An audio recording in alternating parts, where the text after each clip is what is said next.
Means that liberalise करना यानी कि फ्रीडम देना, freedom from what.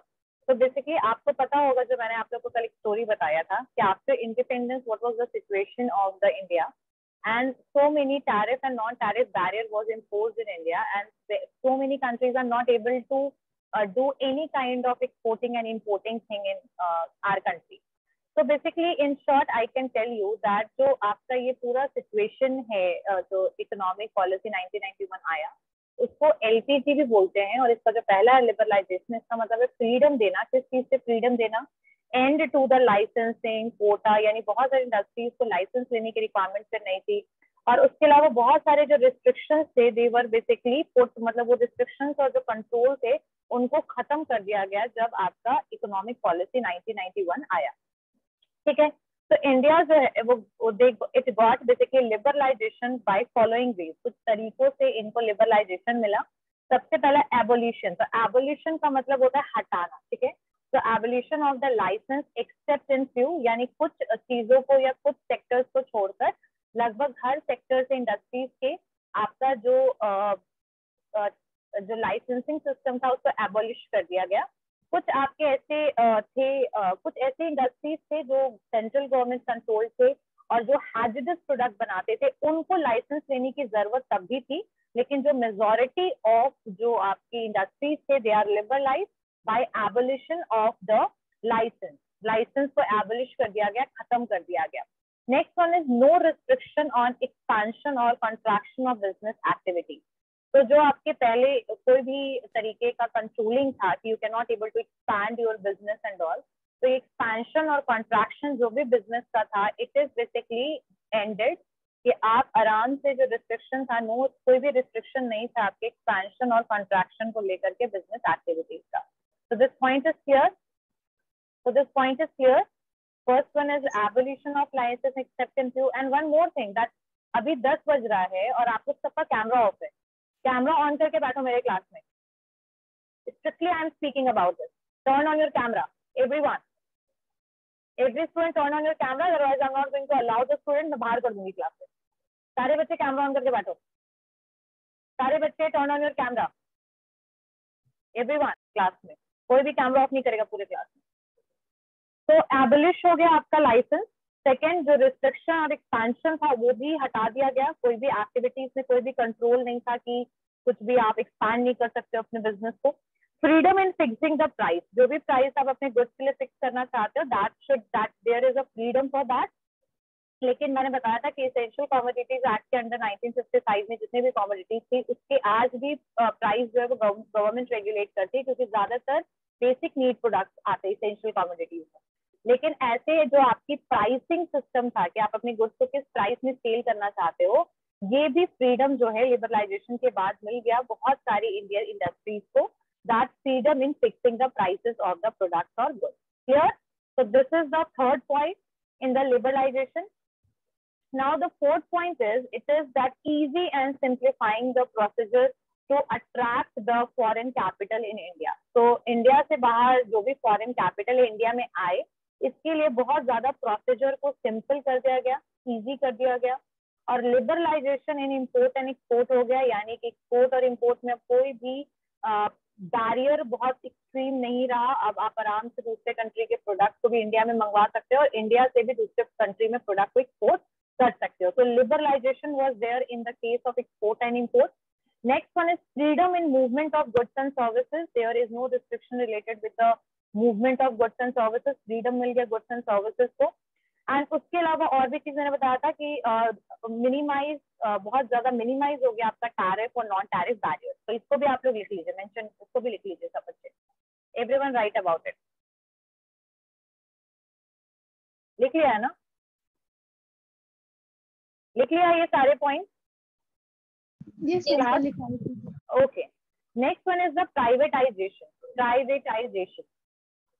Privatization word is not very old for us because recently so many companies, so many Indian basically जो government companies से उसको privatize किया गया है। तो आप लोग के लिए कोई नया word तो ये है नहीं, लेकिन इसका जो concept है ये आया है 1991 में। तो प्राइवेटाइजेशन का मतलब क्या होता है कि जब हम प्राइवेट सेक्टर का रोल को इंक्रीज कर देते हैं और हम पब्लिक सेक्टर के रोल को रिड्यूस कर देते हैं। ठीक है, तो इसको लिख लीजिए, privatisation refers to the giving the greater role to the private sector, यानी प्राइवेट सेक्टर के रोल को बढ़ा दिया, और reducing the role of the public sector, public sector के रोल को घटा दिया। तो what is the meaning of this privatisation? Privatisation का मतलब है giving the greater role to the private sector and reducing the role of the public sector. ठीक है, तो इसके लिए क्या क्या चीजें की गई प्राइवेटाइजेशन के लिए, गवर्नमेंट ने कौन कौन से स्टेप्स लिए? तो इसको सबसे पहले लिखिए D investment, disinvestment, sorry disinvestment, right, disinvestment, disinvestment, DIS, disinvestment of public sector, disinvestment of public sector, disinvestment of public sector and transfer of public sector enterprise to private sector। तो यहाँ पर disinvestment का मतलब ये हुआ कि जितना भी कंपनी का, आपके जो गवर्नमेंट कंपनी का जो शेयर है वो 51% या तो प्राइवेट कंपनी को सेल कर दिया या ट्रांसफर कर दिया पब्लिक सेक्टर एंटरप्राइज को प्राइवेट सेक्टर एंटरप्राइज को, मतलब कि प्राइवेट हैंड में गवर्नमेंट या पब्लिक सेक्टर एंटरप्राइज को सेल कर दिया। तो ये जो है, ये this is the first step which is taken by the government toward the privatisation, disinvestment of public sector, transfer of public sector enterprise to the public sector, private sector. This point is clear? This point is clear to everyone? Clear हो गया? Yes or no? Yes, ma'am. Okay. Next one is setting up a board of industrial and financial reconstruction. इसको लिख लो, इस point को लिख लो. Setting up a board of industrial and financial reconstruction. Setting up of Board of Industrial and Financial Reconstruction, BIFR.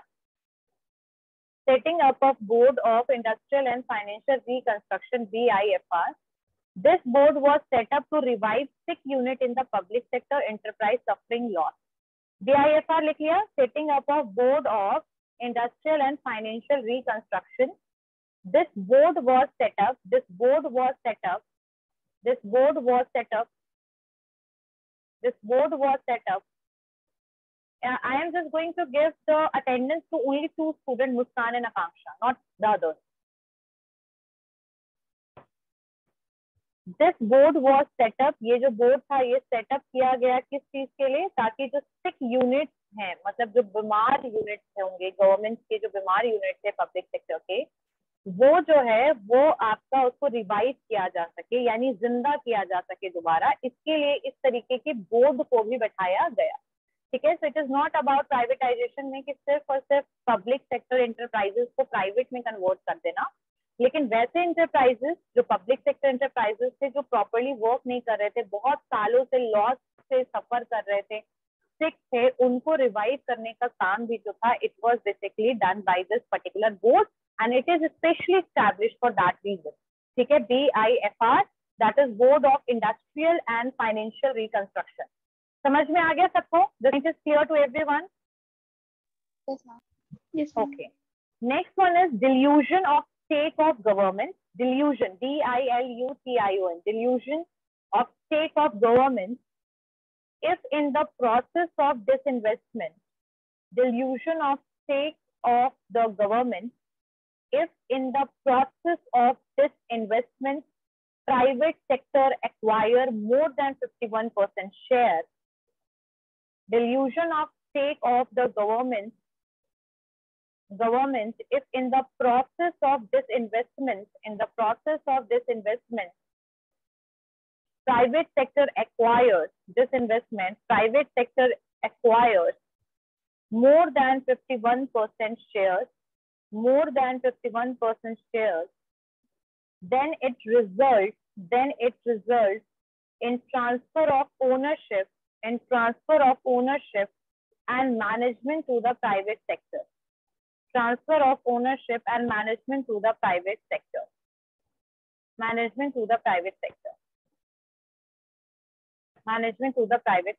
So this point is clear. So तुम लोग सब लोगों ने लिख लिया इस point को? Everyone लिख लिया? अब इसको मैं समझाती हूँ यहाँ क्या हो रहा है कि डिल्यूजन, जो मैंने आप लोग को फर्स्ट पॉइंट में बता दिया था डिसइन्वेस्टमेंट में ही, कि डिल्यूजन का मतलब ये है कि जो पब्लिक सेक्टर इंटरप्राइजेस के जो शेयर्स थे ना, वो 51% शेयर्स जो थे, मतलब उसने प्राइवेट में ले लिया। जैसे मान लो किसी कंपनी का अगर 100% शेयर में से किसी के पास भी 50% शेयर से ज्यादा है, तो इसका मतलब जो राइट होगा या फिर जो कंट्रोल होगा वो पर्टिकुलर उसकी कंपनी का होगा जिसका पास 51% या 50% से ज्यादा शेयर है। 51 है, 52 है, 55 है, 58 है, 60 है, 100 है। तो यहाँ पर वही चीज हुआ कि डिल्यूजन स्टेक का मतलब होता है शेयर्स और इक्विटी का जो डिल्यूजन था वो हो गया। प्रोसेस में क्या हुआ कि प्राइवेट जो भी सेक्टर थी उसने 50% से ज्यादा एक्वायर कर लिया पब्लिक सेक्टर को। ठीक है, तो ओनरशिप और मैनेजमेंट जो था वो कहीं ना कहीं ट्रांसफर कर दिया गया प्राइवेट सेक्टर को, यानी 49% गवर्नमेंट के पास है तो 51% प्राइवेट के पास है। तो कंट्रोल और मैनेजमेंट जो था वो कहीं ना कहीं प्राइवेट सेक्टर को ट्रांसफर कर दिया गया। समझ में आया?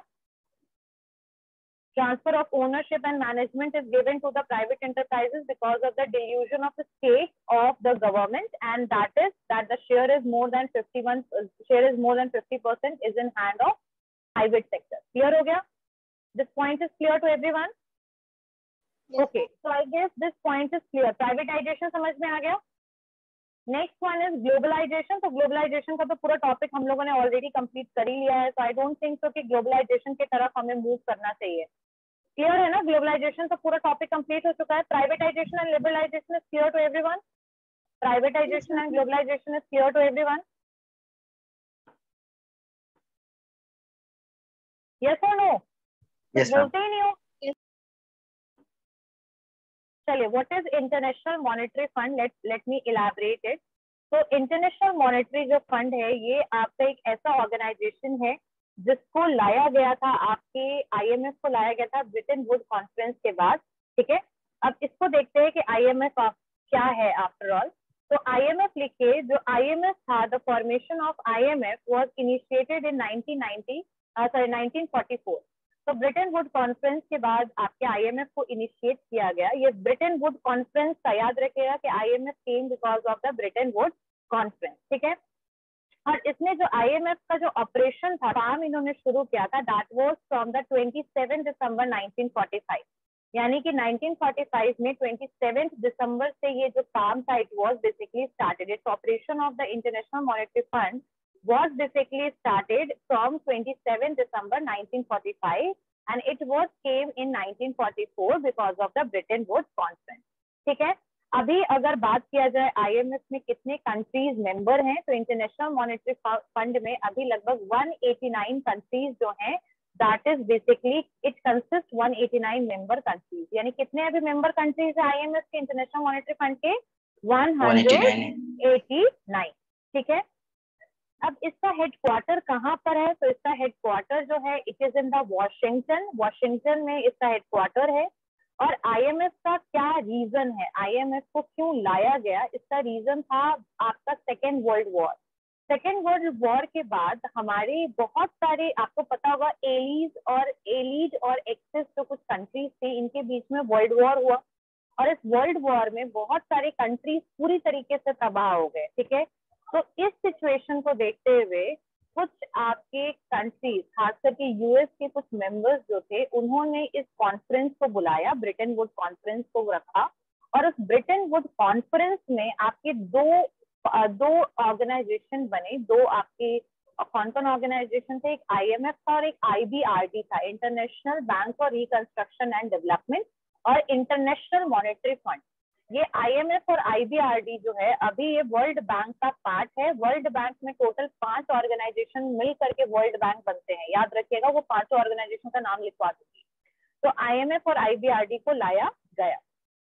आईएमएफ जो है उसको लाने का रीजन था to basically focuses on the fostering the global monetary cooperation, securing the international stability, financial stability, facilitating and promoting the international trade, employment and economic growth around the world. So basically जो international monetary fund है उसको लाने का reason ये था तो वो focus करता है, फॉस्टरिंग का मतलब बढ़ाना, ग्लोबल मॉनेटरी कोऑपरेशन मतलब ग्लोबली पैसे का जो कोऑपरेशन है, मनी का जो कोऑपरेशन है, उसके लिए फाइनेंशियल स्टेबिलिटी हो, यानी कंट्रीज में फाइनेंशियल प्रॉब्लम कंट्रीज फेस ना करें, इंटरनेशनल ट्रेड को भी पर भी फोकस करता है और साथ साथ में एम्प्लॉयमेंट एंड इकोनॉमिक ग्रोथ पर भी ये फोकस करता है. So basically IMF focuses on the fostering global monetary cooperation, securing the financial stability, facilitating and promoting the international trade, as well as for trade, employment and trade के बाद employment and economic growth around the world. So International Monetary Fund is the international organization and it is focuses on the financial stability, economic growth of the countries in short. समझ में आ गया? समझ में आ गया? ये पॉइंट सबको समझ में आया कि IMF क्या करता है? तो ये 4-5 चीजें करता है, फाइनेंशियल स्टेबिलिटी, इकोनॉमिक ग्रोथ पे काम, एम्प्लॉयमेंट पर, इंटरनेशनल ट्रेड पर काम. तो ये बेसिकली IMF का ये सब रीजन है, ये सब एरियाज पे वो फोकस करता है. IMF is a specialized agency of United Nations और स्पेशलाइज्ड एजेंसी की तरह ये काम करता है यूनाइटेड नेशंस के लिए भी. अब हम बात करते हैं कि फॉर्मेशन ऑफ IMF, यानी इसका थोड़ा सा ओरिजिन और समझते हैं कि IMF जो है उसको क्यों लाया गया. यहाँ तक जो मैंने पॉइंट्स बताया सबको समझ में आया कि IMF क्या है? यहाँ तक समझ में आया? चलिए, जो ब्रेकडाउन हुआ अब फॉर्मेशन ऑफ IMF की थोड़ी स्टोरी समझते हैं. ठीक है. The breakdown of international monetary cooperation due to the Great Depression led to the development of the IMF. एक 1930 में ना एक ग्रेट डिप्रेशन पीरियड भी आया था और उसके बाद एक वर्ल्ड वॉर भी हो गया था. ठीक है. तो इंटरनेशनल मॉनेटरी कॉर्पोरेशन बुरी सिचुएशन में थी, पूरी हालत खराब हो चुकी थी. तो IMF को डेवलप किया गया ताकि इकोनॉमिक ग्रोथ और पॉवर्टी, जो गरीबी आ गई थी, वर्ल्ड वॉर और ग्रेट डिप्रेशन पीरियड 1930, याद रखिएगा, great depression period 1930, world war 2, ये दोनों ने मिलकर के पूरा का पूरा देश की हालत को खराब कर रखा था. मॉनेटरी कोऑपरेशन बिल्कुल वर्ल्ड सिचुएशन में थी. तब IMF को लाया गया ताकि इकोनॉमिक ग्रोथ हो पाए और पॉवर्टी, जो गरीबी आई थी ना, वो गरीबी भी रिड्यूस हो पाए. ठीक है. अब इसमें और सुनिए कि जो इंटरनेशनल मॉनेटरी फंड था ये तो इनिशियली फॉर्म हुआ था ब्रिटेन वुड कॉन्फ्रेंस से, जो 1944 में हुआ था. और उस समय पर लगभग 45 गवर्नमेंट, यानी 45 कंट्री गवर्नमेंट थे जो रिप्रेजेंटेटिव थे इस कॉन्फ्रेंस में. जो ब्रिटेन वुड कॉन्फ्रेंस था उसमें लगभग 45 कंट्री जो थी उन्होंने इसको रिप्रेजेंट किया था. और IMF जो है वो मैंने बताया था उस समय 45 कंट्रीज जो थे वो ब्रिटेन वुड कॉन्फ्रेंस में थे. और जो ट्रीटी साइन हुआ था ना IMF के लिए, उस समय 29 कंट्रीज ने उस ट्रीटी को साइन किया था. ठीक है. उस एग्रीमेंट को साइन किया था 29 कंट्रीज ने. ब्रिटेन वुड कॉन्फ्रेंस में जो थे लोग कितने आए थे, 45 कंट्रीज ने पार्टिसिपेट किया था. 189 अभी कंट्रीज जो हैं वो मेंबर है आपके IMF. समझ में आ गया? यहाँ तक रिसेंट सबको समझ आ गया जितना डेटा मैं बता रही हूँ? एवरीवन क्लियर है? ओके, ठीक है. और इन्होंने जो अपना फाइनेंशियल ऑपरेशन करना शुरू किया था, एक तो 1945 से इनका ऑपरेशन शुरू किया, लेकिन फाइनेंशियल ऑपरेशन जो पहला था दैट वाज इन 1947. तो इसको इतना मत याद रखो, बस कब ये आया था वो याद रखो. IMF जो है वो एक की ऑर्गेनाइजेशन है for the international economic system and ये फोकस करता है इंटरनेशनल कैपिटल पे और फाइनेंशियल स्टेबिलिटी पे. अब हम देखते हैं कि ये जो इंटरनेशनल मॉनेटरी फंड का ऑर्गेनाइजेशन स्ट्रक्चर क्या है, इसका कितने लोग जो हैं इस IMF को प्रेजेंट करते हैं. तो UN जो है, यूनाइटेड नेशन जो है, ये parent organisation is the parent organisation that handle the functioning of administration of IMF. तो इंटरनेशनल मॉनेटरी फंड जो है उसका मेन जितना भी ऑपरेशन है ना वो यूनाइटेड नेशन जो है वो हैंडल करता है. तो याद रखिएगा कि IMF का जितना भी ऑपरेशन है that is basically managed by the United Nations. और जो IMF है उसमें हेड कौन कर रहा है? मैनेजिंग डायरेक्टर है, जो कि 5-5 साल में रिन्यू किया जाता है. MD है, मैनेजिंग डायरेक्टर है, जो 5-5 ईयर्स में रिन्यू किया जाता है. जो इंटरनेशनल मॉनेटरी फंड है ये कंसिस्ट करता है बोर्ड ऑफ गवर्नर्स को, मिनिस्ट्रियल कमिटीज को और एग्जीक्यूटिव बोर्ड को. यानी बोर्ड ऑफ गवर्नर्स है यहाँ पर एंड मिनिस्ट्रियल कमिटीज हैं और एग्जीक्यूटिव बोर्ड है. ठीक है. और हर एक पर्टिकुलर मिनिस्ट्रियल का, एग्जीक्यूटिव बोर्ड का, सबका अलग अलग काम है. थोड़ा थोड़ा सुन लो इसको, अगर लिखना चाहते हो तो लिख सकते हो कि जो गवर्निंग बॉडीज है IMF की, उसमें सबसे पहले है बोर्ड ऑफ गवर्नर्स, सेकेंड है मिनिस्ट्रियल कमिटी और थर्ड एग्जीक्यूटिव बोर्ड। तो बोर्ड ऑफ गवर्नर्स जो है वो क्या है, तो हर एक governor, each governor of the board of the governor is appointed by his और हर रिस्पेक्टिव मेंबर कंट्री, यानी कि हर एक मेंबर कंट्री के थ्रू आपका इलेक्ट किया जा रहा है किसको, एक एक गवर्नर को इलेक्ट किया जाता है, मतलब अपने वो कंट्री के, जैसे इंडिया में खुद से गवर्नर इलेक्ट किया जाएगा IMF के लिए, ठीक है। एंड इलेक्ट और appoint the executive directors to executive board, और ये जो है बोर्ड ऑफ गवर्नर्स और क्या करते हैं इसमें, ये इलेक्ट करते हैं एग्जीक्यूटिव डायरेक्टर्स को और एग्जीक्यूटिव बोर्ड को, ठीक है। और international monetary and financial committee जो है, international monetary and financial committee जो IMF की जो है, इस और डेवलपमेंट जो कमिटी है IMF के अंडर में भी 2-3 कमिटीज हैं। तो एक कमिटी है आपका IMFC मतलब international monetary and financial committee, और एक DC है डेवलपमेंट कमिटी जो है, उनको एडवाइस देने का भी काम कौन करते हैं, आपके बोर्ड ऑफ गवर्नर्स, ठीक है, समझ में आया। और ये हर साल मीटिंग करते हैं, एक एनुअल मीटअप होता है between the board of governors and the world bank group. World bank group के जितने भी ऑर्गेनाइजेशन है उसके जितने मेंबर्स हैं वो, और IMF के जितने मेंबर्स हैं वो, सब लोग मीटिंग कंडक्ट करते हैं, और उस मीटिंग में डिस्कशन होता है रिलेटेड विद द डिफरेंट और various issues related with the financial situation of the countries and economic growth of the country. तो ये आपका बोर्ड ऑफ गवर्नर्स जो है, ये इनका रोल और रिस्पॉन्सिबिलिटी है। हर एक गवर्नर जो है उसको सिलेक्ट खुद की कंट्री करती है, और ये जो गवर्नर्स हैं इलेक्ट होते हैं, अपॉइंट करते हैं ये एग्जीक्यूटिव डायरेक्टर्स को, एग्जीक्यूटिव बोर्ड को भी इलेक्ट करते हैं ये, और ये एडवाइस देते हैं IMFC को, डेवलपमेंट कमिटी को, हर साल एक मीटिंग में वर्ल्ड बैंक ग्रुप के सारे मेंबर्स और ये IMF के मेंबर्स मीटिंग भी करते हैं, and they are discussing about the financial situation of various countries. समझ में आ गया, यहाँ तक क्लियर हो गया सबको? This point is clear? Yes, ma'am. Next one is ministerial committee. अब मिनिस्ट्रियल कमिटी में देखो वही है दोनों, हाँ, मिनिस्ट्रियल कमिटी में आपका IMFC है और DC है। मिनिस्ट्रियल कमिटीज जो मैंने आपको बताया था ना कि कुछ कमिटीज हैं जो आपके IMF के अंडर में काम करती हैं, जैसे ग्रुप ऑफ पीपल है जो किसी एक पर्टिकुलर एरिया के लिए अपॉइंट किया गया, समझ में आई बात। तो IMFC और जो डेवलपमेंट कमिटी है, IMFC international monetary and financial committee और डेवलपमेंट जो कमिटी है, ये क्या क्या चीजें करती हैं, तो it manages the international monetary and financial system, ये इंटरनेशनल मॉनेटरी और फाइनेंशियल सिस्टम को मैनेज करती है। साथ साथ में it is amendment of the articles of agreement, जो भी एग्रीमेंट वगैरह है उसको में अगर कोई भी चेंजेस लेकर आना है, कोई पॉलिसी में चेंजेस लेकर आना है, तो उसका भी काम मिनिस्ट्रियल कमिटी करती है। ये सॉल्व करती है issues related with the economic development, जितने भी इकोनॉमिक डेवलपमेंट से रिलेटेड इश्यूज हैं, प्रॉब्लम है, जैसे पॉवर्टी भी एक इकोनॉमिक डेवलपमेंट के लिए प्रॉब्लम है, लैक ऑफ जॉब, अनएम्प्लॉयमेंट भी प्रॉब्लम है ना, लैक ऑफ रिसोर्सेज, ये सारे आपके इकोनॉमिक ग्रोथ के लिए प्रॉब्लम है। तो जितने भी प्रॉब्लम्स हैं अदर कंट्रीज में related with the economic development and growth, they are resolving the problem of that as well. तो this IMFC and development committee जो है ये क्या करती है, ये मैनेज करती है पूरा international monetary and financial system को, ये इम्प्लीमेंटेशन का काम करती है एक तरीके से समझिए। कमेटी जो होती है ना, रिपोर्ट बनाती है, प्रॉब्लम बताती है और उस पर एक्शन लेने का काम करती है, ठीक है। जितने भी आर्टिकल्स हैं रिलेटेड विद द एग्रीमेंट, जितने भी आर्टिकल वगैरह है या कोई भी एग्रीमेंट जो आपकी IMF में है, उसमें अगर कोई चेंजेस लेकर आना है तो वो भी मिनिस्ट्रियल कमेटी ही करती है changes.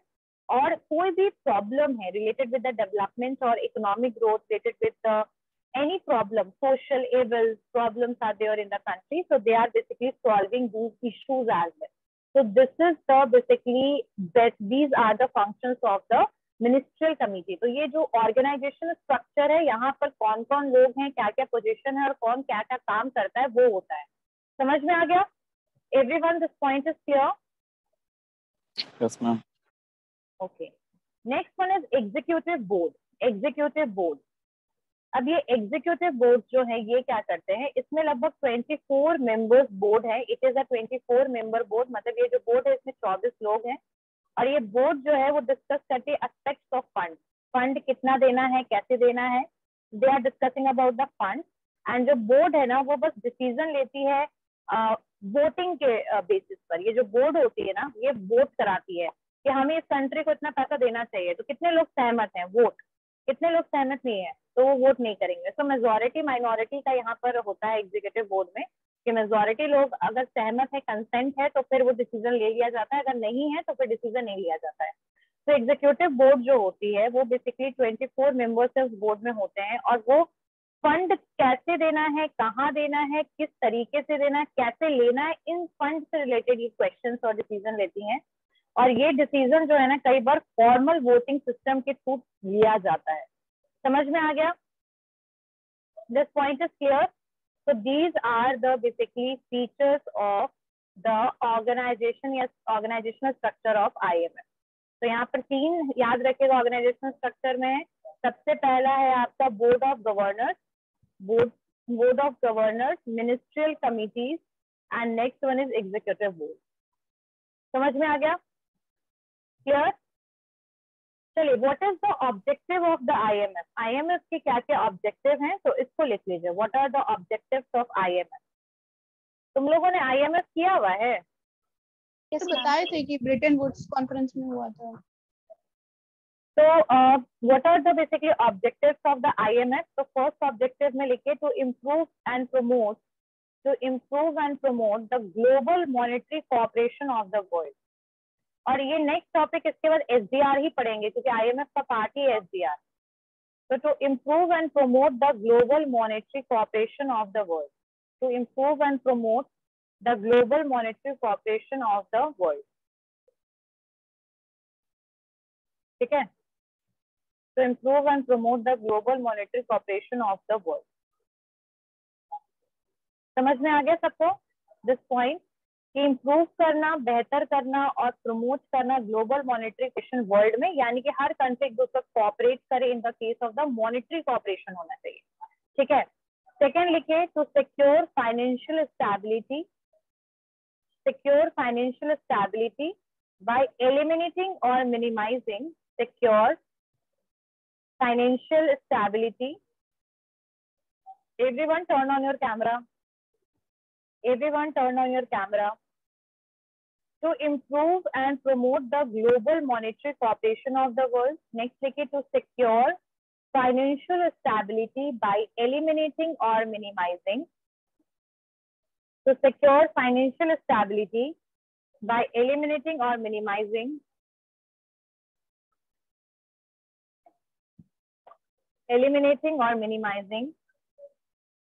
the exchange rate, stability to facilitate a balanced international trade. Sorry ma'am, stability के बाद स्टेबिलिटी बाय एलिमिनेट करना मतलब हटाना। ठीक है? एलिमिनेट मतलब साइड करना, एलिमिनेटिंग और मिनिमाइज कर देना, कम कर देना।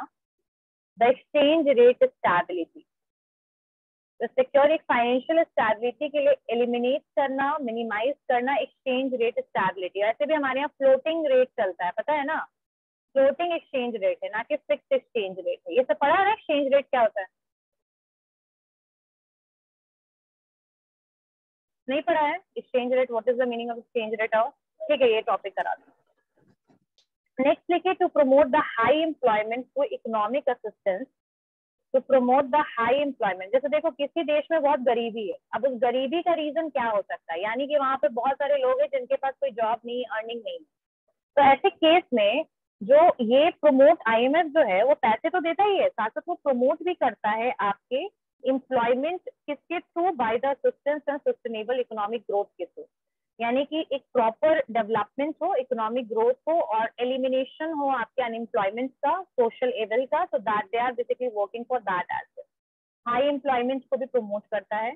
और नेक्स्ट है to reduce the poverty around the world, यानी कि पोवर्टी यानी गरीबी को भी कम करना। ये भी this is also one of the objective of the IMF।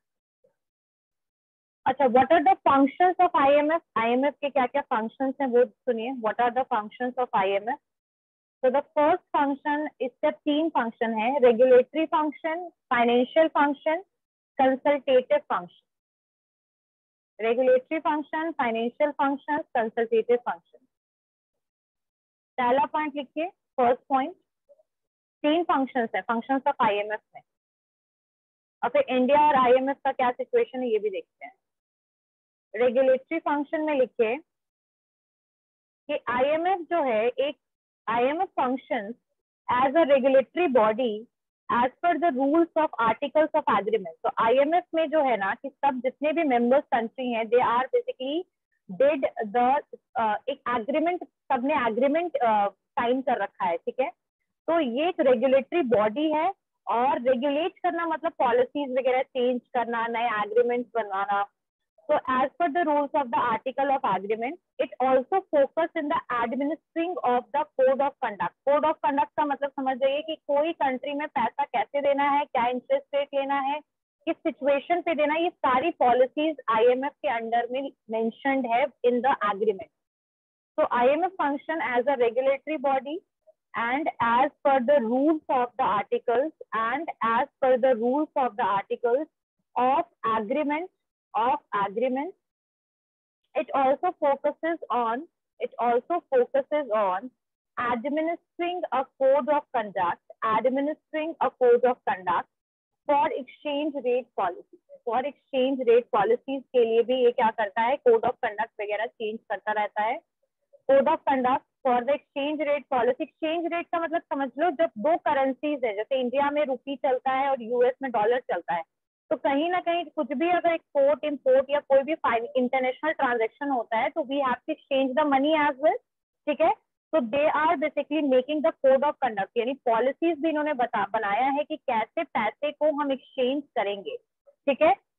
For the current account transaction and for the current account transaction के लिए। करेंट अकाउंट तुम लोगों ने पढ़ा होगा, बैलेंस ऑफ पेमेंट में करेंट अकाउंट वगैरह पढ़ा था ना, ठीक है, okay. Next one is the financial function. तो आईएमएफ जो है वो फाइनेंशियल सपोर्ट भी देता है to resources to the countries, member countries को ये रिसोर्स भी देता है to meet the short term medium term balance of payment.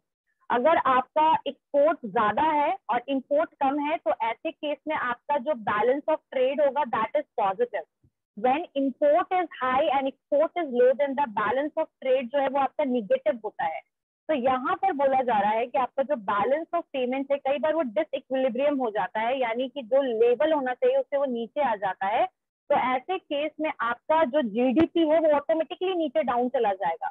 तो इसको देखते हुए they are also providing the financial help for the short term. Short term का मतलब कम समय के लिए फंड वगैरह प्रोवाइड करने का काम भी जो है वो आपका आईएमएफ इंटरनेशनल मॉनेटरी फंड करता है। क्लियर हो गया, समझ में आ गया,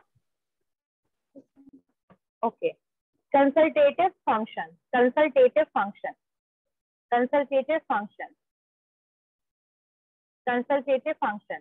तो आईएमएफ जो है ना it is a centre for international cooperation for the member countries.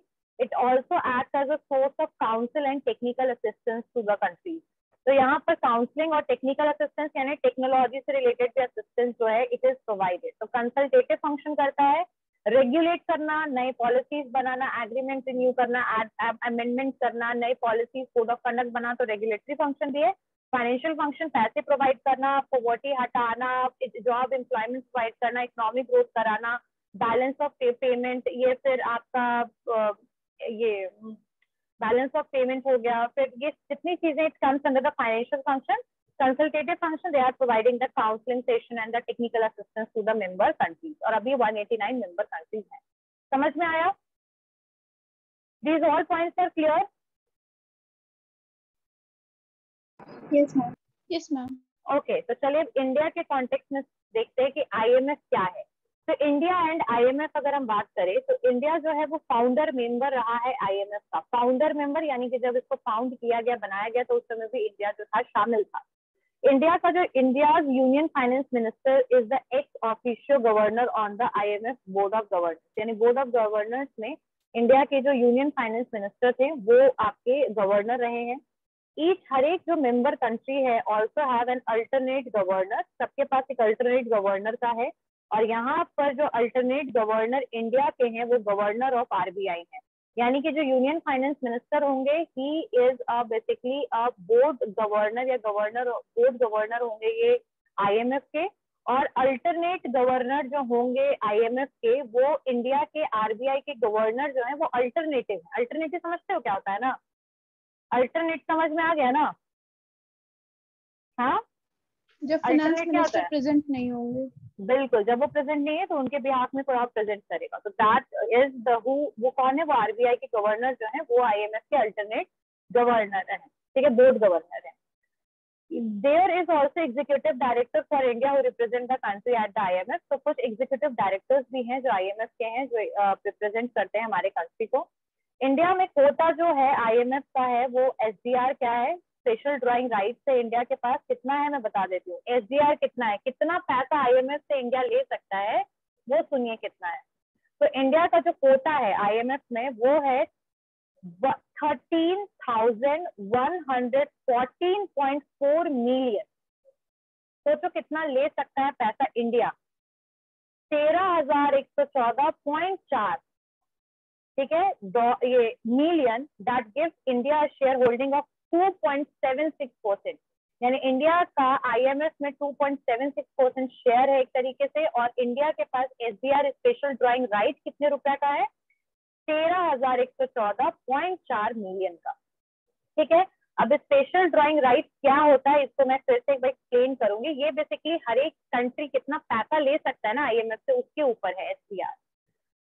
और इंडिया के पास सबसे हाईएस्ट कोटा, 8th नंबर का हाईएस्ट कोटा है। यानी 8th नंबर, यानी कि 7 कंट्रीज और है जिनको इससे ज्यादा SDR का राइट है। यानी 7 और कंट्रीज है जो इससे ज्यादा पैसा ले सकती है, यानी 13,114.4 मिलियन से ज्यादा पैसा ले सकती हैं। 7 कंट्रीज को इससे ज्यादा, इंडिया से ज्यादा राइट है।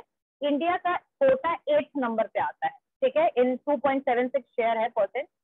2000 में India completed the repayment of all the loan it had taken by from the IMF। तो 2000 में इंडिया ने जितना भी IMF से पैसा लिया था, लगभग सब वापस कर दिया, रीपेमेंट कर दिया, ठीक है। Now India is the contributor to IMF। अब इंडिया जो है ना IMF में पैसा कॉन्ट्रीब्यूट करता है। अब IMF के पास पैसे कैसे आते हैं, वो कैसे देता है, ये सब हम लोग डिस्कशन करेंगे, ठीक है। और IMF जो है, जो इमर्जिंग इकोनॉमी है, have gain more influence in the governor architecture of IMF। जो रिफॉर्म्स बनाए गए हैं were agreed upon the 188 member of IMF in 2010 after the meltdown of the global financial meltdown. किस कंट्री को क्या गेन हुआ है, रिफॉर्म हुआ है, क्या एडवांटेजेस है, इसको हम लोग नेक्स्ट क्लास में कवर कर लेंगे, ठीक है। तो IMF जितना भी करा है समझ में आ गया ना? Yes ma'am. IMF समझ में आ गया सबको? Yes ma'am. ठीक है। तो IMF जो है ना, ये SDR जो है ना, ये एक तरीके से इंटरनेशनल रिजर्व एसेट है कि कितना कौन पैसा जो है वो SDR, मतलब स्पेशल ड्राइंग राइट से। रोल क्या है SDR का, ये क्यों लाया गया, इसको हम लोग नेक्स्ट क्लास में डिस्कस करेंगे। Everyone, this point are clear? These points are clear to everyone? Yes, yes ma'am. Ma'am. Okay okay. Who is going to tell me about the IMF के बारे में मुझे कौन बच्चा बताएगा? And who is going to tell me about the LPG as well? Raise your hand. LPG कौन बताएगा? Liberalization, privatization and globalization in short. चलो बताओ, कौन बताएगा? Raise your hand, class. Raise your hand.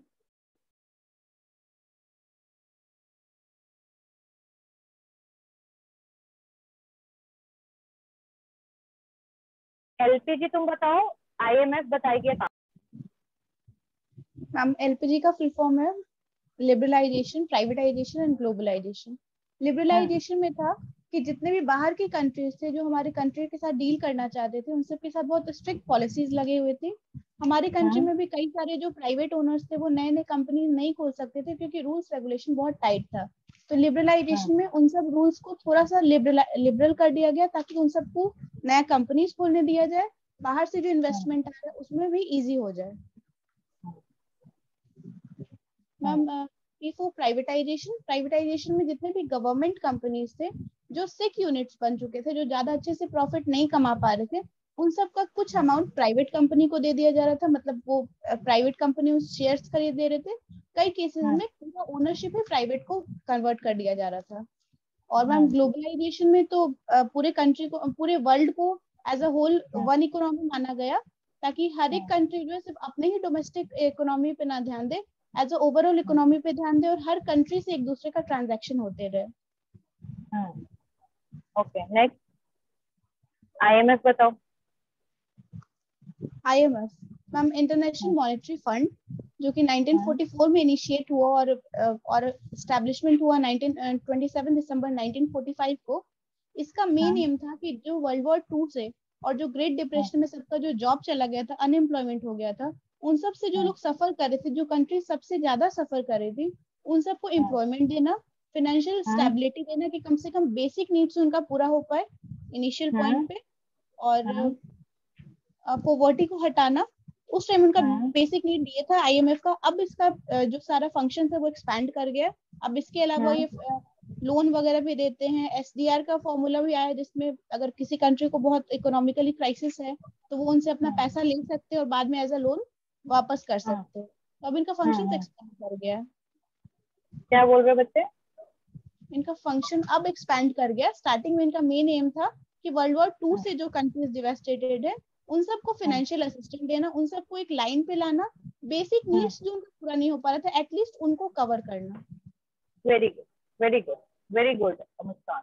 Next Akanksha, चलिए बताइए। मैम एलपीजी 1991 में आया था। Turn on your camera, turn on your camera. LPG 1991 में आया था, जिसका फुल फॉर्म होता है liberalisation, privatisation and globalisation. Liberalization means था अबॉलिश, जितने भी लाइसेंसिंग था उसको हटाना, ट्रेड को थोड़ा इजी वे में लाना सो दैट फॉरेन एक्सचेंज हो सके अच्छे से। एंड प्राइवेटाइजेशन का मतलब था पब्लिक सेक्टर को प्राइवेट हैंड में बेचना, डिसइन्वेस्टमेंट करना। एंड ग्लोबलाइजेशन का मतलब इंटीग्रेट करना डोमेस्टिक इकोनॉमी को वर्ल्ड इकोनॉमी से। एंड आईएमएफ जो था वो मैम 27 दिसंबर 1940 से वो ऑपरेशन उसने किया है स्टार्ट। 1944 में एस्टैब्लिश हुआ था आईएमएफ। इसका मेन ऑब्जेक्टिव था फाइनेंशियल असिस्टेंस प्रोवाइड करना, एम्प्लॉयमेंट को इंक्रीज करना, एक्सचेंज स्टेबिलिटी को प्रमोट करना। Very good. एंड इसका तीन फंक्शन था, फाइनेंशियल, रेगुलेटरी एंड कंसल्टेटिव। इसके तीन मेंबर्स होते हैं, board of governor, ministry of committee and director, executive boards of director. Okay, very good. Okay, so very good. So let's start with the. Has any doubt in any of the point whatever we discussed? Class? No, ma'am. Okay, okay, okay. Okay, see you all in the next class. Thank you.